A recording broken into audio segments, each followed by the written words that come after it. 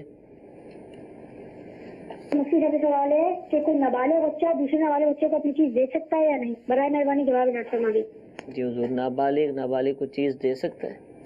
دیکھیں, جو بچہ نابالغ ہے وہ اگر کسی کو چیز دیتا ہے یعنی تحفتاً دیتا ہے تو یہ جائز نہیں ہے, کیونکہ تحفہ دینے کی یعنی ہبہ صحیح ہونے کی شرائط میں سے یہ بھی ہے کہ وہ عاقل بالغ ہو.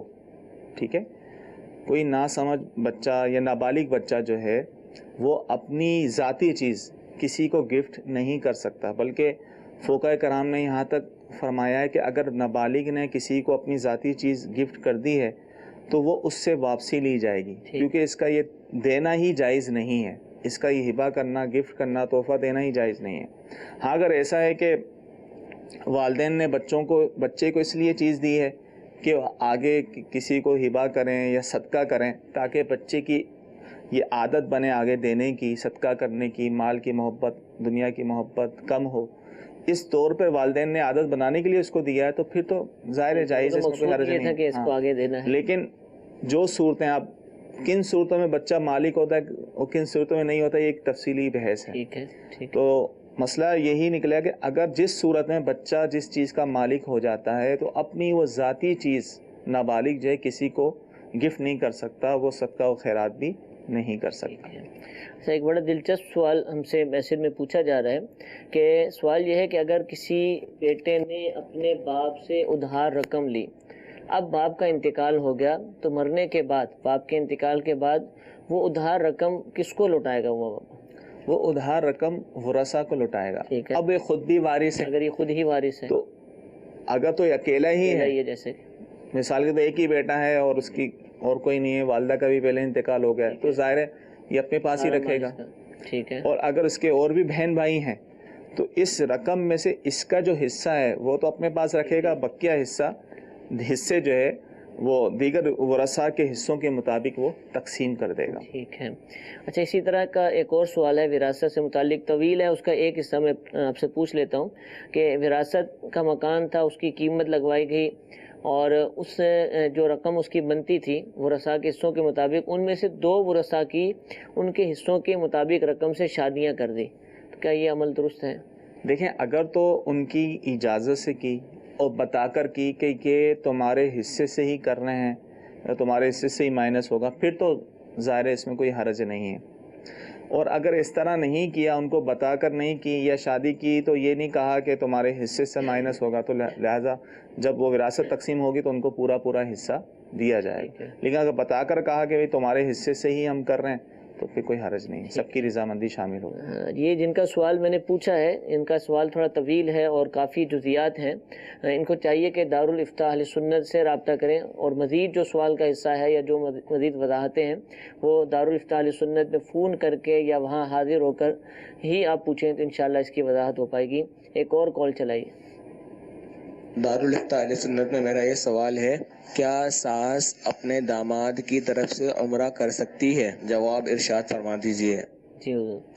جی ہاں, ساس اپنے داماد کی طرف سے عمرہ کر سکتی ہے. مراد یہ ہے کہ اس کے سال ثواب کے لیے سے لوگ وہاں پر عمرے کے لیے جاتے ہیں نا, تو والد کے لیے بھی کرتے ہیں, والدہ کے لیے بھی کرتے ہیں, بہن بھائیوں کے لیے بھی کرتے ہیں, مراد سال ثواب ہے. اس طرح ساس بھی اپنے داماد کے لیے کر سکتی ہے, کوئی حرج نہیں. ٹھیک ہے. اچھا, سوال یہ پوچھا جا رہا ہے کہ اگر فجر کی نماز 5:15 بجے ہے اور آنکھ 5:35 5:40 پر کھلے تو کیا اب نماز پڑھی جا سکتی؟ دیکھیں, اب کراچی میں تو وقت ہوتا ہے, باب المدینہ کراچی میں تو وقت ہے, تو یہ اپنے شہر کے اعتبار سے دیکھ لیں کہ طلوع آفتاب, سورج نکلنے کا وقت کب ہے, کیونکہ فجر کی نماز کا جو وقت ہے اختتامی وقت وہ سورج طلوع ہونے تک ہے. ٹھیک ہے.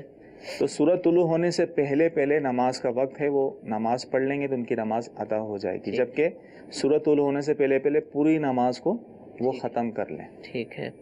اب یہ معلوم کیسے ہو کہ فجر کا وقت کب ختم ہو رہا ہے, سورج کب طلوع ہو رہا ہے؟ تو اس کا ایک ذریعہ تو یہ ہے کہ اب نماز کا جو ٹائم ٹیبل ہے اوقات الصلاۃ کا, وہ نقشہ بنایا ٹائم ٹیبل جو ہے وہ بہت سارے شہروں کا مکتبۃ المدینہ پر ملتا ہے. کراچی کا ملتا ہے, لاہور کا دستیاب ہے, غالباً فیصل آباد کا بھی ہے, راول پنڈی کا بھی ہے, بڑے بڑے شہروں کا الحمدللہ موجود ہے. آپ وہاں کے جو مکتبۃ المدینہ ہے وہاں سے حاصل کر کے اپنے گھر میں آویزاں کر لیں, لگا لیں اور اس کو دیکھا کریں. اگر دیکھنے کی عادت ہوگی تو اندازہ ہوتا ہے, ایک منٹ آدھا منٹ روزانہ تبدیل ہوتا ہے تو پتہ چل جاتا ہے کہ کل کا ٹائم ہوگا.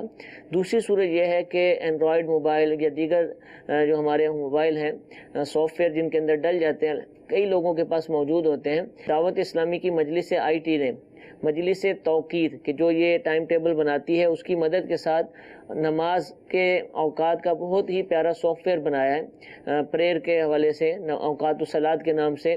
آپ اس کو ڈاؤن لوڈ کر لیجئے, پلے اسٹور پر دعوت اسلامی ایپس لکھیے, وہاں پر یہ آپ کو سافٹ ویئر مل جائے گا. اس کو اپنے پاس ڈاؤن لوڈ کر لیں, اپنے موبائل میں رکھ لیجئے. اس میں الارم بھی لگ جاتے ہیں. اگر آپ الارم لگا لیں گے تو جو بھی نماز کا وقت ہوگا آپ کے موبائل میں الارم بجے گا تو انشاءاللہ عزوجل آپ کو اٹھنے بھی آسانی رہے گی, نماز کے اوقات بھی معلوم ہوتے رہیں گے. تو یہ سافٹ ویئر اپنے پاس ڈاؤن لوڈ کر لیں, انشاءاللہ بہت آسانی ہو جائیں گی. ایک اور کال چلائیے. گزارش یہ ہے کہ اللہ نے حج کی سعادت نصیب فرمائی, تو اس کے بعد میں نے یہ عرض کرنی تھی کہ کیا میقات کے مقام جو ہے جہاں سے احرام کی نیت کر کے, ایک تو مسجد عائشہ جو حرم کے نزدیک ہے, اس کے بعد جدہ جائیں تو جدہ سے بھی کیا نیت کر کے آ سکتے ہیں؟ جی, اللہ تعالی ہمیں بھی سعادت عطا فرمائے, آپ کو بھی بادب حاضری کی سعادت عطا فرمائے. مسئلہ جو پوچھ رہے ہیں وہ ارشاد فرمائے. کس مقام سے یہ کہہ رہے ہیں کہ میقات مسجد عائشہ کو سمجھ رہے ہیں, کیا وہاں سے احرام کی نیت کر سکتے ہیں اور جدے سے بھی کر سکتے ہیں؟ اچھا, تو میقات کا لفظ انہوں نے ان کے ساتھ ملایا ہے. دیکھیں وہ یہ عمرے کے حوالے سے ہی پوچھ رہے ہیں. جی جی, کہ کہہ رہے ہیں کہ جس طرح مسجد عائشہ جو ہے حرم سے باہر ہے وہاں جو ہے عمرے کی نیت کرتے ہیں تو کیا جدہ سے بھی کر سکتے ہیں؟ میں نے پہلے بھی عرض کی تھی کہ حدود حرم سے باہر کسی بھی جگہ سے جو ہے احرام کی نیت کر سکتا ہے. ٹھیک ہے. اب جدہ بھی میقات کے اندر ہے لیکن حدود حرم سے باہر ہے, تو جدہ سے بھی جو ہے وہ عمرے کی نیت کی جا سکتی ہے, اس میں کوئی حرج نہیں. اچھا, لیکن جو پہلی مرتبہ پاکستان سے یا میقات کے باہر سے جائے گا تو وہ تو پھر احرام میقات سے پہلے کرے گا نا. جو میقات کے باہر جو 5 میقات بیان کی گئی ہیں ان میقات سے باہر جو رہتا ہے وہ تو اپنی میقات سے ہی احرام باندھے گا. اب وہاں پہنچ گیا, اس نے عمرہ کر لیا, عمرے سے فارغ ہو گیا, اب مزید عمرے کرنا چاہتا ہے تو اس پر یہ لازم ہے کہ حدود حرم سے باہر جائے. میقات سے باہر جانا ضروری نہیں, میقات سے باہر جانا ضروری نہیں, ان کی میقات حدود حرم سے باہر. ٹھیک ہے نا. حدود حرم کے باہر جو ہے چاہے وہ مسجد عائشہ جائے, جدہ جائے یا کسی اور مقام پہ حدود حرم سے باہر جا کر احرام مانتا ہے تو درست ہے. ٹھیک ہے جی, جزاک اللہ. ایک اور کال چلائیے. ہم آواز جہاز کے اندر جا رہے تھے دوسری جگہ, وہاں پہ ہم نے عشاء کی نماز ادا کی, تو وہ نماز ادا ہو گئی تو دہرانی پڑے گی؟ جہاز میں جا رہے تو عشاء کی نماز پڑھ لی تو آپ کیا دہرانی پڑے گی؟ نہیں, اگر جہاز میں انہوں نے عشاء کی نماز پڑھ لی ہے تو نماز ان کی ہو جائے گی. ٹھیک ہے, جہاز میں جو بھی ادا کی جائے تو ہو جائے. ٹھیک ہے جی, ایک اور کال چلائیے. میں ایک پرائیویٹ کمپنی میں جاب کرتا ہوں. کمپنی والے تقریباً ہر مہینے صدقے کا گوشت تقسیم کرتے ہیں, تو کیا یہ گوشت ہم لے سکتے ہیں یا استعمال کر سکتے ہیں؟ اس کے بارے میں شرعی رہنمائی فرما دیں. جی حضور. ہر مہینے جیسے انہوں نے کہا کہ صدقے کا گوشت تقسیم کرتے ہیں تو یہ عام نفلی صدقہ ہوتا ہے, تو یہ سب کھا سکتے ہیں. لیکن جو صدقہ واجبہ ہوتا ہے نا, جیسے منت کسی نے مانی ہو تو اس طور پر جو ہے وہ یہ گوشت تقسیم کر رہے ہیں, منت مانی میرا کام ہو گیا تو میں یہ صدقہ و خیرات کروں گا, گوشت تقسیم کروں گا, تو وہ پھر جو مستحق زکوٰۃ ہے, زکوٰۃ کا مستحق ہے, جبکہ وہ سید ہاشمی نہ ہو تو وہ صرف لے سکتا ہے, اس کے علاوہ نہیں. لیکن عام جو ہے وہ صدقے کا گوشت تقسیم کر رہے ہیں, نفلی ہے تو وہ کھا سکتے ہیں. ٹھیک ہے جی, ایک اور کال چلائیے. محمد اشفاق احمد اتاری, زمزم نگر, حیدرآباد سے عرض کر رہا ہوں. حضور مجھے سوال یہ کرنا ہے کہ کلی والا جو کرتا ہے یہ پہننا سنت مبارکہ ہے یا نہیں ہے؟ جی, کلی والا کرتا جو ہوتا ہے, دیکھیں کرتا پہننا تو ثابت ہے, لیکن کلی والا کرتا پہننا مطلب جو ہے اس کا سنت ہونے کے حوالے سے کہیں پڑھا نہیں. جس اسٹائل سے آج کل کلی والا کلیاں وغیرہ جس طرح کرتے ہیں تو اس طرح جو ہے پہننا جو ہے آپ علیہ الصلوۃ والسلام سے یعنی سنت ہونے کے حوالے سے کہیں پڑھا نہیں. لباس ڈھیلا ڈھالا ہو، کھلا ہو، تاکہ بے پردے. عام جو کرتا بھی پہنتا ہے کوئی شخص تو پھر بھی سنت ادا ہو جائے گی، لیکن خاص کلی والا کرتا سنت ہونا یہ کہیں پڑھا نہیں. ٹھیک ہے جی، ایک اور کال چلائیے. یہ مسئلہ یہ پوچھنا تھا کہ کسی نے میرے پاس رقم رکھوائی اور میں نے پھر اپنی زکوٰۃ نکالتے اس کی بھی اس رقم کی بھی زکوٰۃ کاؤنٹ کر لی. تو اب اس نے مجھ سے کہا کہ بھائی میرے پیسوں کی زکوٰۃ جو ہے میرے رقم میں سے ہی ادا کر دو. تو کیا وہ جو میں نے اپنے طور پہ دی تھی کیا میں اس کو اس کی طرف منسوخ کر سکتا ہوں؟ جی حضور.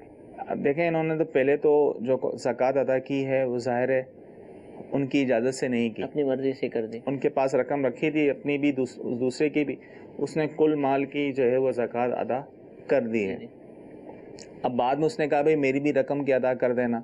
تو اس نے جو پہلے ادا کی وہ سمجھے ایک تبرع والی صورت ہے، احسان والی صورت ہے، وہ زکوٰۃ اس کی طرف سے ادا نہیں ہوگی کیونکہ اس کا وہ وکیل تھا نہیں. ہاں بعد میں جب اس نے کہا کہ اس میری رقم سے بھی زکوٰۃ ادا کر دو تو اس صورت میں بعد میں سے اس کی طرف سے ادا کرنی ہوگی. اچھا حضور، ایک سوال سنا ہے، اس نے پوری جو صورت بیان کی ہے، بظاہر مجھے یہ لگتا ہے کہ ان کی آپس میں بہت اچھی انڈرسٹینڈنگ ہے. یعنی کوئی کسی کے پاس رقم رکھتا ہے نا تو اس کو پتہ ہوتا ہے مجھ سے واپس لے گا، لیکن اس کے باوجود اس نے اس کی رقم سے زکوٰۃ ادا بھی کی. اور اچھا پھر بعد میں اس شخص نے بھی اس کو کہا کہ تم میری طرف سے ادا کر دو. تو کیا ایسی انڈرسٹینڈنگ جو پتہ ہے کہ آپس میں کوئی معاملات نہیں ہے، دیکھیں اس میں وہ بھی ادائیگی نہیں کہلائے گی؟ یہی اس صورت میں ادائیگی کیونکہ عمومی طور پہ یہ ہوتا ہے اب رقم رکھوانے کا کہا ہے تو ہر ایک کو اپنے مال پہ خود ہی زکوٰۃ نکالنا لازم ہوتا ہے. اب یہ اس کی طرف سے وکیل تو تھا نہیں پہلے، اگر یہ بات ہوتی تو بعد میں یہ کہتا نہیں اس کو. تو اس نے جب اس کو کہا کہ میری طرف سے ادا کرو تو گویا کہ اس نے اس وقت اس کو وکیل بنایا، اس سے پہلے نہیں بنایا. تو وکیل بنانے کے بعد پھر سے ادا کرنی ہوگی. پہلے والی اب اس کی طرف سے ہوئی، اپنی طرف سے اس کی اپنی ہوئی، مطلب اس کی طرف سے نہیں ہوگی. ایسی صورت مثال کے طور پہ اس نے دی اور اب آپ مسئلہ ارشاد فرما رہے ہیں کہ وہ زکوٰۃ ادا نہ ہوئی، اس کو پتہ ہے کہ میں نے فلاں شخص کو دی تھی، اس سے جا کر واپس لا سکتا ہے کہ بھئی یار وہ اس کی طرف سے دی تھی میں نے. یہ ہے کہ دیکھیں جب تک شریف فقیر کے پاس ہو نا اس نے خرچ نہ کی ہو تو نیت کی جا سکتی ہے. جیسے کہ وہ مسئلہ ہے کہ کسی نے ویسی دے دی تھی، زکوٰۃ کی نیت نہیں تھی، ویسے ہی پیسے دے دیے، اب بعد میں خیال ہے یار اس میں تو زکوٰۃ کی نیت کرنی ہے. تو یہ کہا گیا ہے، فقہاء کرام نے یہ مسئلہ بیان کیا ہے کہ اگر تو وہ پیسے اس کے پاس موجود ہوں، اس نے خرچ نہ کیے ہوں، تو ایسی صورت میں تو جو ہے وہ نیت کر سکتا ہے. اور اگر وہ خرچ کر چکا ہے تو ایسی صورت میں وہ نیت نہیں کر سکتا، اگر کرے گا بھی تو اس کی زکوٰۃ ادا نہیں ہوگی. ٹھیک ہے جی، جزاک اللہ. ایک آخری کال سلسلے میں شامل کرتے ہیں. جی میرا سوال یہ ہے کہ فجر کے قضا فرض پہلے پڑھنے چاہیے اور بعد میں؟ جو آپ ارشاد فرما دیجیے. غالباً فرضوں کی فرض نماز سے پہلے پوچھ رہے کہ اس سے پہلے پڑھیں یا بعد میں؟ قضا نمازیں جو ہیں فجر کے وقت اگر کوئی قضا عمری کر رہا ہے تو فرضوں سے پہلے بھی پڑھ سکتا ہے، فرضوں کے بعد بھی پڑھ سکتا ہے. اور کسی بھی نماز کو قضا، کسی بھی نماز کی قضا جو ہے قضا عمری فجر کی نماز فرضوں سے پہلے بھی کی جا سکتی ہے اور بعد میں بھی کی جا سکتی ہے. ٹھیک ہے، جزاک اللہ. میٹھے میٹھے اسلام بھائی، وہ سلسلہ دارالافتاء اہل سنت آپ نے ملاحظہ فرمایا. بہت سارے سوالات الحمدللہ ہم نے سنے بالخصوص نماز سے متعلق، اور آج بھی الحمدللہ جو سوالات کی کثرت تھی وہ حج کے مسائل سے متعلق تھی. بہت سارے عاشقان رسول الحمدللہ حرمین طیبین میں پہنچ چکے، بہت ساروں کی نیت ہے، بہت سارے آج چلے جائیں گے، کچھ کل چلے جائیں گے، لیکن بالآخر بہت سارے عشاقان رسول حرمین طیبان پہنچ جائیں گے. جو پہنچ چکے اگر وہ ہمیں سن رہے ہیں، جو جانا چاہتے ہیں، جو جانے والے ہیں، اگرچہ آپ نے حج تربیتی اجتماعات میں مختلف جگہوں پر تربیت بھی حاصل کی ہوگی، لیکن پھر بھی میرا آپ سے ایک التجا ہے کہ رفیق الحرمین جو کہ امیر اہل سنت دامت برکاتہم العالیہ کی بہت ہی پیاری کتاب ہے حج کے مسائل پر، اردو زبان کے اندر بہت ہی پیاری کتاب ہے. آپ اس کو ضرور بے ضرور حاصل کیجئے. پاکٹ سائز کے اندر ملتی ہے. آپ جو احرام کی بیلٹ ہوتی ہے اس کے اندر بھی اس کو آپ رکھ سکتے ہیں، اور یہ آپ کی پوری حرمین کے اندر رفیق رہے گی، چاہے آپ مکہ پاک میں ہو، چاہے آپ مدینہ منورہ کی با یعنی پرفضا مقام پر موجود ہوں، چاہے آپ مینا میں ہوں، چاہے آپ عرفات میں ہوں، یہ کتاب آپ کے پاس ہوگی تو انشاءاللہ جگہ جگہ جو بھی اعمال کرنے ہیں، جس طرح مناسک ادا کرنے ہیں، کیا کیا دعائیں مانگنی ہیں، سارا کا سارا الحمدللہ اس کتاب کے اندر لکھا ہوا ہے۔ کہاں کہاں زیارتیں موجود ہیں، کس طرح زیارتوں پر جانا ہے، اس کتاب کے اندر موجود ہے۔ تو یہ کتاب حاصل کر لیجئے، اس کو پڑھیے، انشاءاللہ بہت سارے مسائل حل ہو جائیں گے۔